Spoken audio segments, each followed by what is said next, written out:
presenting for the approval of the body the proposed 2026 budget of the Film Development Council of the Philippines, or FTCP.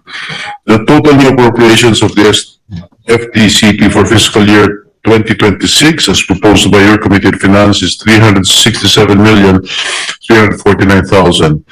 This is higher by 58,863,000 than what was proposed by the Department of Budget Management under the National Expenditure Program and by the House of Representatives under the General Appropriations Bill. The said increase was approved by the Committee on Finance to fund the following. Number one, the 2026 maintenance and other operating expenses requirements of the Philippine Film Heritage Building amounting to 38,863,418. And number two, to support for the Cinemalaya amounting to 20 million pesos. Compared to the 2025 General Appropriations Act, the proposed FTC budget for 2026 is 27.19% lower, which is equivalent to a decrease of 137,219,000.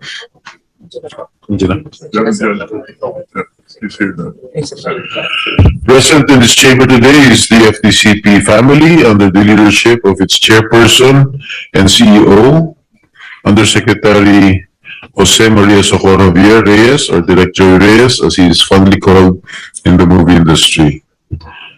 We humbly call on our colleagues to support the passage of the budget for the FTCP. I'm ready to answer questions, Mr. President. Mr. Leader. There being no other reservation for interpellation, I move to close the period of interpellation on the budget of the Film Development Council of the Philippines, and the same be deemed submitted for the body's consideration. Any objection? Hearing none, the budget of the Film Development Council of the Philippines is hereby deemed submitted.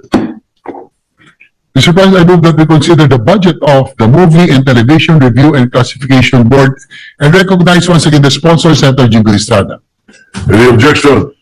Hearing none, the budget of the Movie and Television Review and Classification Board is now in order. Senator Jingo Estrada is recognized to sponsor the measure. Thank you, Mr. President. Mr. President, we are presenting for the approval of the body the proposed 2026 budget of the Movie and Television Review and Classification Board, or the MTRCB. The total new appropriations of the MTRCB for fiscal year 2026, as proposed by our Committee on Finance, is 75,288,000. This is higher by 23,291,000 than what was proposed by the DBM under the National Expenditure Program and by the House of Representatives under the General Appropriations Bill. The said increase was approved by the Committee on Finance to fund various items under the maintenance and other operating expenses and capital outlay, such as repair and maintenance of the office building, ICT software and equipment, and office equipment. These will enhance the work productivity of the employees and allow the agency to fulfill its mandate to the public. Compared to the 2025 the proposed MTRCB budget for 2026 68.61% higher, which is equivalent to an increase of 30,636,000. We're joined today by the favorite daughter of the Senate President, Ms. Lala Soto Antonio, Chairperson and Chief Executive Officer of the MTRCB, together with their officials and employees. This representation is hoping for the Chamber's full support for the passage of the budget of the MTRCB. Thank you, Mr. President. We're ready to answer questions from our colleagues. Senator Lacson, do you have any interpellation on MTRCB? All right. Mr. President, there being no other reservation for interpellation, I now move to close the period of interpellation on the budget of the Movie and Television Review and Classification Board, and that the same be deemed submitted for the body's consideration. Any objection? Hearing none, the budget of the MTRCB is hereby deemed submitted. Thank you, Mr. President. Thank you, Senator Estrada. I mean, suspension, Mr. President. Session suspended. Mr. President, I move that we consider the budget of the Anti-Red Tape Authority as well.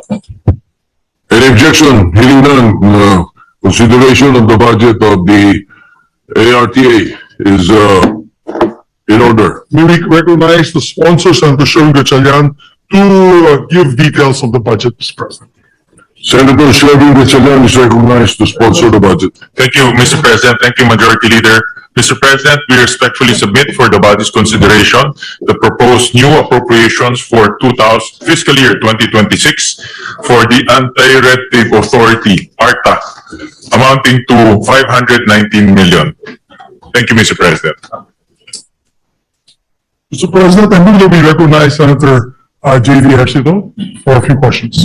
Senator J.D. Ejercito is recognized to interpret. Mr. President, I just want to manifest, I'd just like to thank the Arta family headed by Secretary Nes Perez.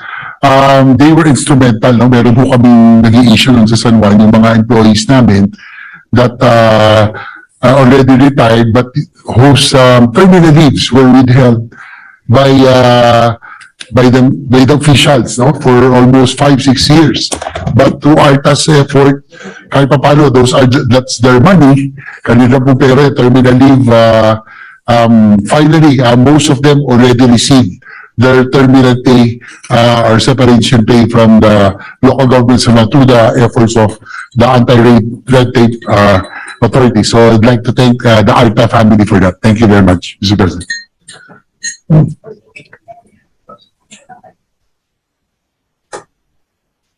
Majority Leader. Manifestation. Since he didn't ask a question, Mr. President, may I propound some questions to my baby? We created that, Mr. President. I was the sponsor and author of the Ease of Doing Business. Thank you, Mr. President. Proceed. Actually, to be fair and accurate about it, this is just amendments strengthening the law of Senator Lacson. Senator Lacson had the Red Tape Authority, Red Tape, Anti-Red Tape Law, Anti-Red Tape Act. And through the years, nakita namin yung lahat ng palusot, Mr. Chairman, Mr. President, palusot ng mga government agencies, and we crafted it in a way that we knew the pulse of the business sector. At the same time, alam na natin yung pasikot-sikot nila. But through the years after ARTA, I noticed that although a lot of chambers lauded the measure, but they noticed that also, parang nakita din namin as author, parang humina po yung mga cases filed. And I know one of the reasons was, and I'll be honest with all of you, pinagalitan siya ni Ombudsman Martirez. And maybe now I can speak up because he's no longer the ombudsman, he's my dear friend. But I was in that one meeting where he said, "You're doing my job, you shouldn't be doing my job." And I can see the DG nodding his head. That was exactly, I think, the message he was giving across to ARTA. So much so that the former DG, DG Belica, kinasuhan yun, Mr. Chairman, Mr. President, kinasuhan po siya ng katakot-takot ng mga pending case sa ombudsman because abuse of authority ba yun, yung mga cases sa kanya? Because he was doing his job to the T, to the letter. And because of that, nagalit yung ombudsman sa kanila. The little background lang, Mr. President, yung ARTA kasi, ginawa namin yan as a result of the Ease of Doing Business Act. Na yung Ease of Doing Business Act, meron po tayong tinatawag na mga Citizens Charter, yung mga qualified days to submit the certificates and licenses and permits. Pag hindi po sila, yung agency, for example, sa munisipyo, nabigay mo na po lahat ng requirements, Mr. President, under their subsequent Citizens Charter, which is A to Z or A to X. Kung kompleto mo na yan, pag sinabit mo na yan, lalo na sa local level, it's between 5 to 7 days sa local government units. Pagdating naman sa national government agencies, it is 20 working days. Correct po? Am I right? 20 working days. Pag hindi na-submit po yan, Mr. President, deemed submitted na dapat yan. Deemed approved. Deemed approved. Ang problema, marami pa rin LGU ayaw sumunod dyan. Dahil nga nagalit si Ombudsman sa ARTA, hindi naman makagalaw yung ARTA. So parang naging recommendatory muli. And if you talk to a lot of chambers of commerce, a lot of businessmen from the Indian Chamber of Commerce to the European Chamber of Commerce to the American Chamber of Commerce, it became back to normal na wala naman kumakaso sa amin. Wala naman nagkakaso sa atin ngayon eh. So, balik ulit sa dati. Na kung hindi ko gusto mukha mo, magbusa ka. Maghintay ka para sa permit mo. And we try to avoid that. Precisely, we try to avoid that.